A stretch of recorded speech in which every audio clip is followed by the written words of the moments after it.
A'udzu billahi minasyaitonir rajim. Bismillahirrahmanirrahim. Innallaha wa malaikatahu yusholluna 'alan nabi. Ya ayyuhalladzina amanu shallu 'alaihi wa sallimu taslima. Allahumma shalli wa sallim wa barik ala sayyidina Muhammad wa ala ali sayyidina Muhammad wa ajil farajahum warzuqna fid dunya ziyaratahum wa fil akhirati syafa'atahum. Assalamualaikum ayyuhan nabiyyu wa rahmatullahi wa barakatuh. Assalamu alayna wa ala ibadillahi salihin. Assalamualaikum jami'an wa rahmatullahi wa barakatuh. Asyhadu an la ilaha illallah wahdahu la syarika lah. Wa asyhadu anna sayyidana wa maulana Muhammadan abduhu wa rasuluh la nabiyya ba'dah. Allahumma salli wa sallim wa barik ala sayyidina Muhammad wa ali sayyidina Muhammad kama sallaita ala sayyidina Ibrahim wa ali sayyidina Ibrahim fil alamin innaka Hamidum Majid. Allahu akbar, Allahu akbar, Allahu akbar, Allahu akbar, Allahu akbar, Allahu akbar, Allahu akbar, walillahil hamd. Labbaika ya Allah. Meski kami saat ini tidak berdesak-desak di antara mereka yang bertalbiyah kepadamu. Labbaika ya Allah. Meski kami tidak termasuk yang sa'i di antara Safa dan Marwahmu. Labbaika ya Allah. Meski tangan kami tak tengadah di bawah pancuran air rumah suci-Mu. Labbaika ya Allah, meski kami tak hadir di barisan saf salat jamaah itu. Labbaika ya Allah, meski kami tidak tergabung bersama jemaah haji yang memohonkan ampunan-Mu. Labbaika ya Allah, sepenuh rasa malu kami menyeru-Mu, sepenuh rasa harap kami berdoa kepadamu. Labbaik Allahumma labbaik. Labbaik la syarika laka labbaik. Innal hamda wan ni'mata laka wal mulk la syarika laka labbaik. Hadirin dan hadirat, aidin dan aidat, faizin dan faizat, saudara-saudara sesama kaum mukminin yang berhari raya dan mukminat. Khutbah hari ini kita awali dengan bertalbiyah kehadirat Allah subhanahu wa ta'ala. Kita tahu talbiyah itu saat-saat seperti ini tidak terdengar menggema di sekitar rumah Tuhan. Ujian yang sedang kita hadapi menahan para jemaah haji untuk meluapkan kerinduan. Marilah kiranya pada hari yang penuh berkah ini kita gaungkan talbiyah kita puji dan bersyukur kehadirat Allah subhanahu wa ta'ala atas karunia-Nya. Meski jasad kita jauh dari rumah yang suci, kerinduan kita pada tanah suci senantiasa bersemayam dalam hati. Hadirin dan hadirat, marilah kita bersyukur kehadirat Allah subhanahu wa ta'ala, bersimpuh pasrah pada segala ketentuannya, pada ujian yang diberikannya pada kita. Terkhusus pada saat-saat seperti sekarang ini. Setiap ujian Allah subhanahu wa ta'ala indah, semoga kita dapat melaluinya dengan sebaik-baik hikmah. Salawat dan salam kita mohonkan untuk senantiasa dilimpahkan pada baginda Nabi besar, pangkal seluruh kerinduan, Rasulullah Muhammad sallallahu alaihi wa alihi wasallam, keluarganya yang disucikan dan para sahabat teladan sepanjang zaman. Kepada baginda Nabi kita haturkan salam salawat kita sebagai ungkap syukur kita kehadirat Allah subhanahu wa ta'ala, sebagai ungkap cinta dan kerinduan kita. Tetapi ketika menyampaikan salam dan sholawat itu, ketika menyampaikan pujian dan syukur itu, adakah syukur kita tulus? Adakah hati kita pasrah pada setiap peristiwa? Adakah kita ikhlas meyakini bahwa yang terbaik sekarang ini memang sudah diberikan Sang Pencipta? Bagaimanakah syukur kita jika masih saja tersisa keluh kita? Masih tersimpan batin ini menjerit, masih terasa sesal yang menghimpit. Adakah salawat kita pada baginda Nabi sallallahu alaihi wasallam itu murni, sedangkan perilaku kita jauh dari ajarannya? Sedangkan saat-saat seperti ini sesama umat dibiarkan menderita tanpa kita ikut merasakan. Kita tidak tergerak untuk membantu sesama. Bagaimana mungkin hendak menyampaikan salam salawat pada baginda Nabi sallallahu alaihi wasallam, sedangkan baginda Nabi adalah teladan yang teramat berat hatinya melihat penderitaan sesama. Bagaimana mungkin kita sampaikan salam salawat pada baginda Nabi sallallahu alaihi wasallam yang paling memuliakan sesama umat manusia, sedangkan kita menjatuhkan kehormatan saudara kita, sedangkan keluarga di kiri dan kanan kita tidak kita berikan hak mereka. Allahumma ya Allah, inilah kami pada hari raya kami, memujimu dengan segala kekurangan kami. Ampunilah kami yang bertambah usia kami, bertambah pula dosa-dosa kami. Ampuni kami yang sedikit rasa syukurnya, teramat kurang sabarnya, begitu cepat amarahnya pada orang-orang yang lebih kecil dari kami, pada mereka yang tidak punya kuasa atas kami. Inilah kami yang sedikit rasa malunya, yang menentangmu dengan sengaja. Analladzi asaitu jabbaras sama. Inilah kami yang telah berani menentang penguasa surga. Ampuni kami ya Allah, ampuni kami. Ya Rasulullah, salam salawat kami senantiasa kami haturkan padamu. Inilah kami yang berani mengaku sebagai umatmu, yang berani mengharapkan syafaatmu, padahal tidak kami pedulikan derita umat di sekitar kami. Tidak kami jawab jeritan saudara yang meminta tolong pada kami. Bukankah dahulu engkau bersabda, barang siapa tidak memperhatikan urusan kaum muslimin, maka ia bukan dari kaum muslimin. Barang siapa mendengar panggilan saudaranya yang meminta tolong, lalu ia tidak menolongnya, maka ia bukan seorang muslim. Hadis riwayat Biharul Anwar, juz 74, halaman 339.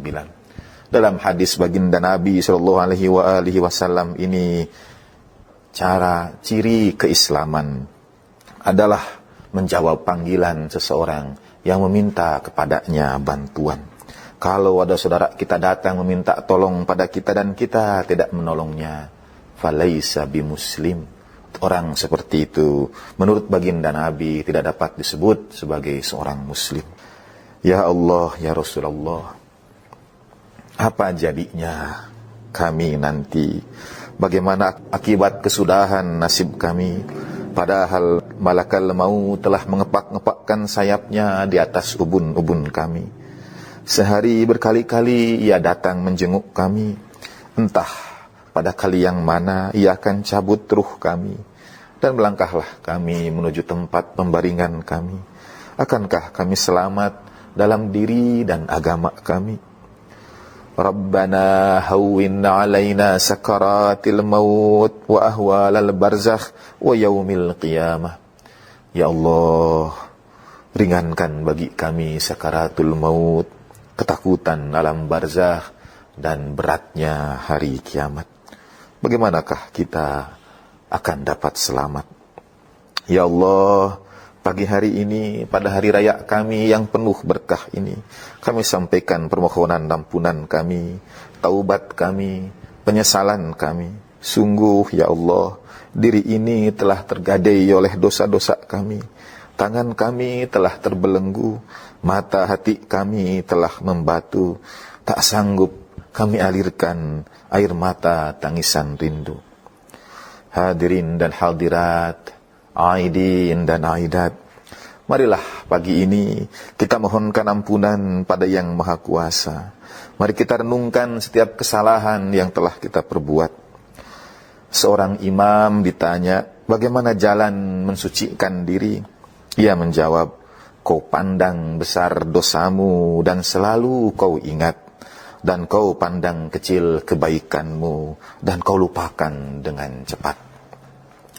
Marilah kita ingat dosa-dosa kita, dosa mata dan telinga kita, dosa pikiran dan perasaan kita. Ampunilah kami ya Allah. Marilah pada hari raya yang penuh berkah ini, yang Allah Ta'ala anugerahkan bagi kita hadiah sholat pada hari ini, dia menjadi Id, menjadi karunia Allah Ta'ala untuk kita semua. Keberkahan ijabah doanya teramat tak terkira, dan kita mohonkan ampunan Allah Subhanahu wa Ta'ala. Marilah kita ingat dosa kita pada sesama, pada orang tua yang melahirkan kita. Adakah kita meninggikan suara di hadapan ibunda? Adakah kita memandang garang pada ayahanda? Adakah seruan mereka tidak kita dengarkan? Permohonan mereka tidak kita kabulkan? Apakah kita juga pernah meninggikan suara itu di hadapan pasangan kita yang tercinta? Atau memalingkan muka dari anak-anak yang berlari berharap peluk bahagia? Ataukah kita menyakiti hati sesama saudara? Adakah kita menahan permintaan mereka yang menderita di kiri dan kanan kita? Adakah kita pernah menghamun maki mereka yang tak mampu bersuara? Ampunilah kami ya Allah pada hari raya kami ini. Bagaimana mungkin kami berhari raya kalau dosa kami tidak Engkau ampuni? Bagaimana mungkin kami berbahagia kalau beban itu masih menghimpit kami? Hadirin dan hadirat, tetapi dosa terbesar kita adalah keangkuhan kita, ego diri dan keakuan kita, tebalnya jelaga hati keinginan pribadi kita. Dan inilah hikmah terbesar yang diajarkan pada peringatan kurban bagi kita. Pertanyaannya, sejauh mana kita dahulukan kehendak Tuhan di atas kita? Bagaimana kita mengetahuinya? Nabiullah Ibrahim alaihissalam teramat mencintai putranya, dan ia dahulukan kehendak Tuhan di atas cintanya. Beroleh putra di usia yang tidak lagi muda, ia persembahkan putranya di altar hamba. Baginda Nabi Rasulullah sallallahu alaihi wasallam, Sayyidatina Khadijah salamullah alaiha, menghabiskan harta mereka untuk menolong kaum muslimin awal yang diusir keluarga. Sayyidina Ali bin Abi Thalib karramallahu wajah dan Sayyidatina Fatimah Az-Zahra salamullah alaiha berpuasa dalam nazar 3 hari mereka, dan makanan berbuka mereka berikan pada orang miskin, anak yatim, dan tawanan kota. 3 hari puasa tanpa makanan untuk berbuka. Inilah teladan berkurban yang sebenarnya meniadakan kehendak diri itu demi keridhaan Sang Pencipta. Al-Quran Surah Al-Insan mengisahkan, A'udzubillahi minasyaitonirrajim, wasaqahum rabbuhum syaraban tahura. Kelak di surga, Allah Subhanahu wa Ta'ala, Tuhan mereka, Tuhan penghuni surga, Tuhan pemelihara, pelindung dan penjaga penghuni surga, akan memberikan minum bagi penghuni surga itu dari minuman yang suci, minuman yang bersih. Apa makna bersih dan suci sedang mereka sudah berada di surga? Bagaimana mungkin di surga masih ada kekotoran sehingga perlu diberikan minuman yang membersihkan? Bagaimana mungkin di surga masih ada ketidaksucian sehingga mesti dihidangkan syaraban tahura, minuman yang mensucikan? Surga bukan tempat kekotoran, surga adalah tempat kesucian. Lalu apa makna tahura? Maknanya adalah tidak ada yang lain yang diibadati, yang diingat, yang dicintai, yang dirindukan kecuali Allah Subhanahu wa Ta'ala. Dan itu dimulai dengan meniadakan kehendak diri kita. Ketika kurban Nabiullah Ibrahim alaihissalatu wassalam diganti, Nabi Ibrahim alaihissalam bertanya ke hadirat Allah subhanahu wa ta'ala, "Ya Allah, adakah engkau ragu dengan ketulusan niatku?" Nabi Ibrahim alaihissalam siap mengorbankan putra teramat disayangnya. Tanpa sedikit pun ia bertanya. Ia ingin merasakan penderitaan seorang ayah yang kehilangan putranya. Ia ingin sampai pada derajat kesabaran atas sebuah musibah yang teramat besarnya. Tetapi Allah subhanahu wa ta'ala mengganti putranya dengan sembelihan yang lain. Allah subhanahu wa ta'ala maha mendengar, menurunkan wahyunya kepada Nabi Allah Ibrahim alaihissalam. "Ya Ibrahim, siapakah makhlukku yang paling kau cintai?" Nabi Ibrahim menjawab, "Tuhanku, tiada makhluk yang kau ciptakan lebih aku cintai dari kekasihmu Muhammad Rasulullah sallallahu alaihi wasallam." "Wahai Ibrahim, manakah yang lebih kau cintai, dirimu atau dirinya?" "Dirinya lebih aku cintai." "Manakah yang lebih kau cintai, putramu atau putranya?" "Putranya lebih aku cintai." "Manakah yang lebih menyakitkan bagimu, dipenggalnya leher putramu karena ketaatanmu kepadaku, atau dipenggalnya leher putra Muhammad oleh tangan dan kezaliman musuh-musuhnya?" Nabi Ibrahim menjawab, "Dipenggalnya leher putra Muhammad jauh lebih membuatku menderita." Ketahuilah, kelak seorang di antara putra Muhammad akan dipenggal umat mereka sendiri. Riwayat ini dikisahkan dalam Al-Khisal, juga dalam Uyun Akhbari Ridha, dalam Al-Bihar, dan beberapa kitab yang lainnya. Maka Nabiullah Ibrahim alaihissalam merasakan duka cita teramat besarnya. Nabiullah Ibrahim alaihissalam telah mencontohkan pada kita betapa untuk menghilangkan ego diri itu yang harus kita kedepankan adalah kecintaan pada baginda Nabi sallallahu alaihi wasallam. Tidak mungkin ego diri kita itu dapat dipangkas. Tidak mungkin keakuan itu dapat dihilangkan kalau tidak tumbuh dalam hati kita kecintaan pada baginda Nabi Rasulullah Muhammad sallallahu alaihi wasallam. Sang Nabi yang diturunkan sebagai rahmat untuk seluruh alam semesta. Sang Nabi akhir zaman yang kedatangannya diketahui setiap utusan. Nabi yang harus didahulukan bahkan dari diri kita sendiri.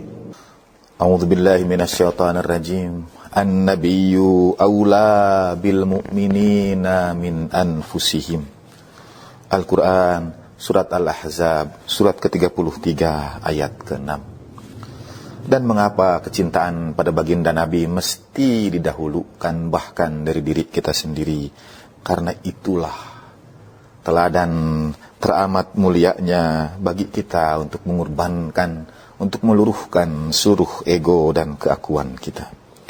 Untuk kecintaan pada sang Nabi akhir zaman itulah kemudian Allah subhanahu wa ta'ala menggelari sembelihan yang membuat duka Nabiullah Ibrahim alaihissalam dengan sembelihan yang agung. Wa fadainahu bidhibhin azim. Al-Quran surat As-Saffat surat ke-37 ayat 107. Sembelihan itu menjadi agung karena menjalankan perintah Tuhan. Sembelihan itu menjadi agung karena disandingkan dengan teramat besarnya pengorbanan. Sembelihan itu menjadi agung karena bersamanya ada kecintaan dan kerinduan pada Nabi akhir zaman. Sungguh itulah teladan. Laqad kana lakum fi Rasulillah sallallahu alaihi wasallam uswatun hasanah. Kata uswatun hasanah hanya diulang 3 kali di dalam Al-Quran. Yang pertama pada baginda Nabi sallallahu alaihi wasallam, yang kedua pada Nabi Ibrahim alaihissalatu wassalam, dan yang ketiga pada walladzina ma'ahu, dan orang-orang yang bersamanya. Di sini kita menemukan titik temu dari uswatun hasanah itu, kecintaan kepada sang Nabi akhir zaman dan mendahulukan sang Nabi di atas semua keinginan. Maka pada hari raya yang penuh keberkahan ini, mengenang mereka yang berada di rumah Tuhan, tawaf dan bersa'i, hanya satu yang terbersit di pikiran ketika melihat mereka tawaf dengan kain ihram di rumah Tuhan. Hanya satu yang terbersit di pikiran, yaitu para malaikat yang mengelilingimu mencari kain kafan. Hanya satu yang terbersit di pikiran ketika jamaah di antara Bukit Sofa dan Marwah berlarian. Hanya satu yang terbersit di pikiran, ialah Zainabmu dari bukit menyampaikan salam perpisahan.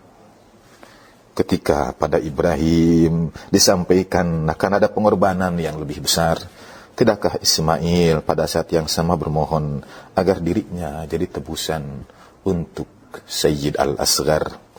Jika Tuhan mengganjar semuanya di padang Arafah hanya dengan diam berdiri, apakah ganjarannya mematung di padang Karbala dengan tangan menimang bayi? Hanya satu yang terbersit di pikiran ketika memandang Ka'bah tegak dengan kemuliaan. Hanya satu yang terbersit di pikiran, ia tetap tegak. Ka'bah itu tetap tegak berdiri karena pengorbanan dia yang dibunuh kehausan. Puisi disadur dari karya Nuri As-Sardar. A'udzubillahi minasyaitonir rajim. Bismillahirrahmanirrahim.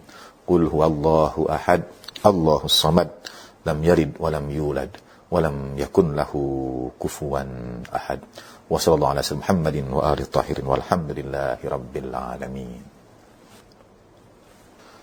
Allahu akbar. Allahu akbar. Allahu akbar. Allahu akbar. Allahu akbar. Walillahil hamd. Alhamdulillah. Alhamdulillahilladzi hadana. Alhamdulillahilladzi amata wa ahya. Alhamdulillahilladzi yadhaka wa abka. Alhamdulillahilladzi yaqna wa aghna. Alhamdulillahilladzi khalaqal bashara zawjayn minadh dzakari wal untha liyabluwakum ayyukum ahsanu amala. Alhamdulillahilladzi ja'alana min ayyamihi Idul Fitri wal Ghadiri wal Adha. Wa sallallahu ala nabiyhi nabiyil huda Rasulillah Muhammadinil Mustafa wa ala alihi ahli sidqi wal wafa. Allahumma ja'alna mimman ittaba'ahum bi ihsanin ila yaumil huda. Allahumma salli wa sallim wa barik ala sayyidina Muhammadin wa alihi tahirin. Wa sallallahu ala jami'il anbiya'i wal mursalin siyama khatimihim wa afdalihim Sayyidina Muhammadin wa ahli baitihil atyabin al-anjabin siyama baqiyatillahi fil alamin bihim natawalla wa min a'daihim natabarra. Hadirin wal hadirat, aidin wal aidat, faizin dan faizat. Abu Khaisamah, seorang di antara sahabat Rasulullah sallallahu alaihi wasallam. Al-Kisah, di sebuah musim yang sangat panas, 9 tahun setelah hijrah. Hawa siang hari Madinah teramat menyiksa. Buah-buahan musim panas siap dipetik. Ini musim bercengkrama, menghabiskan waktu di rumah bersama keluarga tercinta. Tiba-tiba datang perintah melawan bangsa Romawi. Pasukan bersenjata yang terkenal di Santero Persada. Kaum muslimin sudah banyak yang bertempur, tapi melawan pasukan itu, belum lagi jarak yang jauh harus ditempuh. Madinah dan Tabuk memakan perjalanan 14 hari lamanya pasukan berkuda dan jalan kaki. Lebih dari 640 km jauhnya. Suasana Madinah waktu itu sudah tenang, damai, tanpa ancaman. Dan buah-buahan yang ranum di musim panas itu ketika datang panggilan jihad. Beberapa orang enggan menyambutnya. Ada yang berusaha mencari alasan dengan berbagai cara, tapi lebih banyak lagi yang berangkat. Kafilah itu 30.000 jumlahnya. Sebagian ada yang berat untuk turut serta. Abu Khaisamah ikut bersama pasukan ke Tabuk, menempuh Sahara yang membakar itu. 14 hari jarak menuju. Setiap sore mereka beristirahat, memulihkan tenaga, membiarkan kuda-kuda terlena. Bayangkan, alangkah indahnya saat-saat seperti itu, ketika Rasulullah SAW hadir bersama mereka. Ketika seluruh alam semesta cemburu karena pusat dunia berada bersama mereka. Tidak ada jarak, tidak ada penghalang. Para sahabat dan sang Nabi menjadi satu pada malam-malam penuh kerinduan itu. Tapi baru saja 2-3 malam dilalui, Abu Khaisamah tiba-tiba merenung diri. Ia teringat rumahnya di Madinah. Ia rindu keluarganya. Ia bayangkan teduhnya dinding sejuk rumahnya, buah-buahan musim panas yang dihidangkan untuknya. Diam-diam ia melepaskan kudanya. Menariknya pelan-pelan, berjingkat melewati para sahabat yang terlelap tidur setelah perjalanan yang berat. Mungkin dia juga tidak diketahui menjauh. Barangkali bisiknya dalam hati, satu orang tak akan mengurangi pasukan yang jumlahnya ribuan. Ia pun mengendap meninggalkan tempat peristirahatan. Niatnya sudah pasti, ke Madinah ia akan kembali.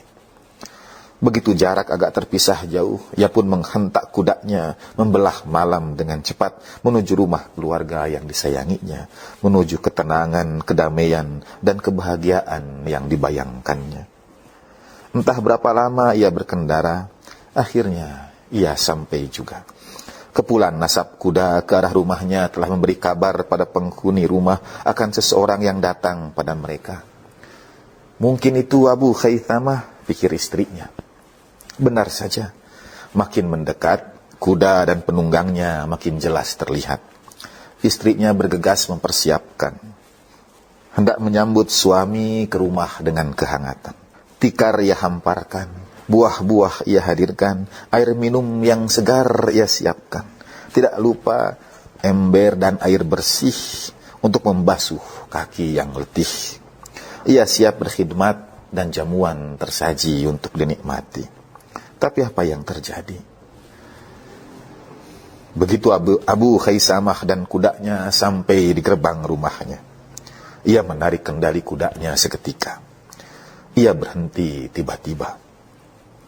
Dan suara erangan kuda bercampur dengan nafas yang tersengal, naik turun tak berhenti. Abu Khaisamah masih tetap di atas kudanya.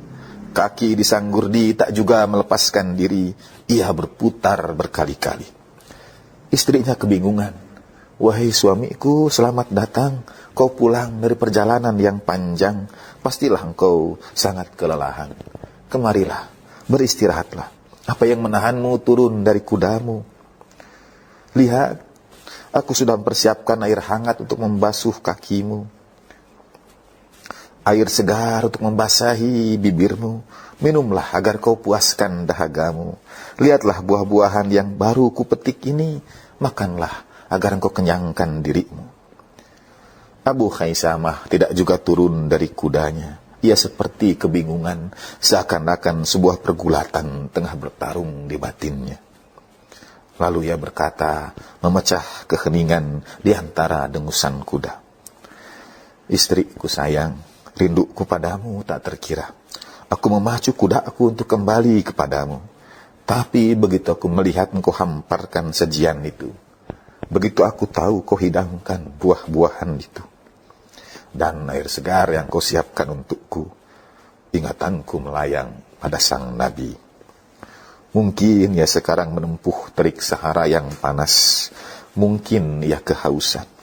Mungkin tenggorokannya kering dan tak ada minuman. Tidak, mana mungkin aku menyentuh makanan itu sedang sang Nabi menderita di luar sana. Mana mungkin aku menikmati hidangan itu sedang sang Nabi membelah Sahara. Tidak, aku tidak mungkin melakukan itu. Istriku, aku mohon izinmu, aku akan kembali menyusul sang Nabi. Aku akan bergabung dan berangkat sekarang ini juga. Tapi suamiku, engkau baru saja datang. Beristirahatlah sejenak, minumlah dahulu, masuklah ke dalam, berbaringlah dan pulihkan kekuatan. Tidak, istriku, aku sudah berbuat kesalahan karena meninggalkannya pertama kali. Maafkan aku. Aku tidak bisa melakukannya. Aku akan berangkat. Dan ia pun melecut kudanya tanpa menoleh lagi ke belakang. Meninggalkan istrinya keheranan. 2 hari 2 malam itu, Abu Khaisamah memacu kudanya bergegas hendak menyusul sang Nabi dan rombongannya. Sesekali ia beristirahat, membiarkan dirinya dan kudanya memulihkan tenaga.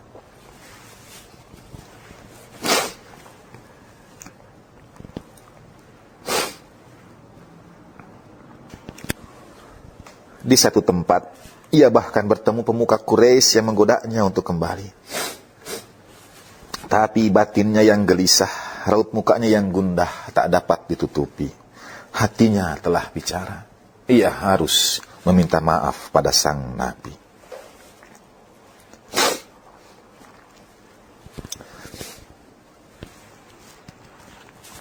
Segera ia kembali berkuda. Tak lama ia sudah membelah Sahara. Debu tak dihiraukannya, kusut, masih lapar tak dirasakannya. Akhirnya rombongan itu terlihat juga. Makin lama makin mendekat. Dari arah yang lain, dari tengah-tengah barisan para sahabat Nabi SAW, kepulan padang pasir Abu Khaisamah itu sudah terlihat. Para sahabat memberitahu Nabi, ada penunggang kuda tengah merapat. Ketika kepulan debu itu mendekat, baginda Nabi SAW yang mengetahui setiap sahabatnya kemudian bersabda, mudah-mudahan dia Abu Khaisamah. Benar saja, begitu wajah berbalutkan debu itu mendekat. Begitu janggut bertaburkan pasir dan pakaian lusuh itu terlihat. Para sahabat berteriak, benar ya Rasulullah, dialah Abu Khaisamah. Abu Khaisamah tidak lagi mendengar teriakan-teriakan itu. Ia pacu kudanya. Yang ia tuju hanya satu, cinta dan rindunya. Rasulullah Muhammad SAW. Yang ia rindukan sang Nabi. Yang ia cintai sang Nabi. Ia menghentakkan kudanya segera mendekat menuju haribaan kekasihnya. Dan begitu jarak tak bersisa lagi, dengan segera ia menjatuhkan dirinya. Ia lepaskan kendali kudanya, tersungkur di hadapan baginda, berusaha untuk memeluknya. Hanya saja karena ketergesaan, satu kakinya bergantung di sanggurdi kudanya. Ia terhempas persis di hadapan baginda Nabi SAW. Air mata mengalir deras di wajahnya. Terdengar salam Nabi untuknya. Salam bagimu ya Rasulullah, jawab Abu Khaisamah di sela tangis dan kelelahannya. Nabi SAW membangunkannya, melepaskan kaki dari sanggurdi kudanya. Dan terdengarlah sabda Nabi SAW, hei Abu Khaisamah, hampir-hampir engkau akan celaka. Mendengar itu tangis Abu Khaisamah semakin menjadi. Ia peluk baginda Nabi memohonkan maafnya. Benar ya Rasulullah, hampir-hampir aku celaka. Para sahabat mengira Abu Khaisamah hampir celaka karena terjatuh begitu rupa. Tidak, ia hampir celaka karena hampir saja ia tinggalkan baginda. Hampir saja ia langkahkan kaki ke rumahnya. Hampir saja ia beristirahat sedang sang Nabi menempuh medan yang berat. Hampir saja ia minum air yang segar sedang sang Nabi kehausan. Hampir saja ia menikmati kehangatan keluarga sedang sang Nabi berbalut dingin Sahara. Benar ya Rasulullah, hampir-hampir aku akan celaka. Ya Allah ya Rasulullah, kami ini ya Rasulullah, entah sudah berapa kali celaka. Duhai bagindaku, bila saat akhir itu tiba, kiranya kalimat suci itu terdengar di telinga. hampir-hampir kamu celaka. Aku ini sudah celaka ya Rasulullah. Betapa sering kunikmati sajian dan engkau tak hadir dalam ingatan. Betapa banyak kudahulukan kehendak diri dan keinginanmu kuabaikan. Tidak terhitung air aku minum, buah aku makan, tanpa namamu dalam lisan ini aku sebutkan. Aku sudah celaka ya Rasulullah. Umatmu adalah keluargamu. Betapa kami nikmati kehangatan malam, sedang sebagian mereka menggigil kedinginan. Betapa sering kami tertawa di meja makan, sedang mereka menahan kelaparan. Kami sudah celaka ya Rasulullah. Kurban tidak mengajarkan pada kami empati pada sesama. Pada saat ketika kami diuji sekarang ini, ampuni kami ya Rasulullah. Pesan Nabiullah Ibrahim alaihissalam tak lagi lantang di telinga. Maka izinkan pendosa tak berguna ini menggantungkan satu-satunya harap kepadamu ya Nabi Allah. Wajah yang sudah tertutup debu nista ini, hati yang menghitam karena jelaga dosa, pakaian yang lusuh karena tidak digunakan untuk berkhidmat pada sesama. Izinkan kami datang kepadamu ya Rasulullah dengan seluruh peluh itu, dengan seluruh keluh itu. Izinkan kami melecut kuda kami tanpa henti. Izinkan kami tersungkur di haribanmu. Selamatkan kami dengan kalimat itu. Hampir-hampir engkau akan celaka. Aku sudah meninggalkanmu sekian lama. Aku sudah jauh tertinggal dari kafilah para pecinta. Aku sudah habiskan usia tidak menuju Tabuk dan peperangan itu, tapi untuk menjauh darinya, mencari ketenangan semu, mengejar kebahagiaan palsu. Ampuni kami ya Rasulullah. Hadirin dan hadirat, aidin dan aidat, marilah kita berlepas dari khutbah hari raya Idul Adha ini dengan mohon kepada Allah Subhanahu wa taala agar semangat berkurban, semangat mendahulukan kehendak Tuhan, semangat mengingat penderitaan senantiasa bercahaya dalam hidup kita. Kurban kita bukanlah kurban yang diterima kalau masih ada sesama saudara yang menderita.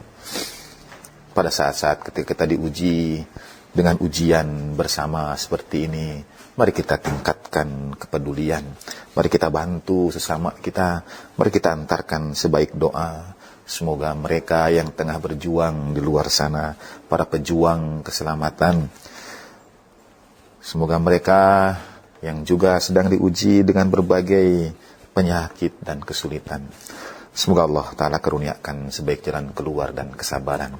Kita doakan juga kaum muslimin dan muslimat di belahan bumi manapun mereka berada, di Palestina, di Yaman, di Bahrain, di Suriah, di Irak, saudara-saudara Rohingya, di semua tempat yang menderita.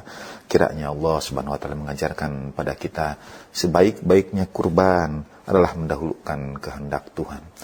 Dan mendahulukan kehendak Tuhan adalah dengan mencintai sang nabi akhir zaman. Sang nabi adalah dia yang paling berat melihat sesama orang lain menderita. Kalau kita tidak terusik oleh penderitaan sesama, kecintaan pada baginda Nabi, bahkan keberagamaan kita bisa hilang dari diri kita. Allahumma salli ala Sayyidina Muhammad wa ali Sayyidina Muhammad wa ajil farajahum warzuqna fid dunya ziyaratahum wa fil akhirati syafa'atahum. Rabbana walamna anfusana wa illam taghfir lana wa tarhamna lanakunanna minal khasirin. Rabbana atina fid dunya hasanah wa fil akhirati hasanah wa qina adzabannar. Subhana rabbika rabbil izzati amma yasifun wa salamun ala mursalin la siyama rasulillah wa ahli baiti thayyibin at-tahirin walhamdulillahi rabbil alamin. Bismillahirrahmanirrahim. Inna a'tainakal kautsar fasalli li rabbika wanhar inna syani'aka huwal abtar. Sadaqallahul maulana al-aliyyul azim wa sadaqa rasuluhun nabiyul karim wa nahnu ala dhalika minasy syahidin wa syakirin walhamdulillahi rabbil alamin wa ma taufiqi illa billah alaihi tawakkaltu wa ilaihi unib walafu minkum. Wassalamualaikum warahmatullahi wabarakatuh.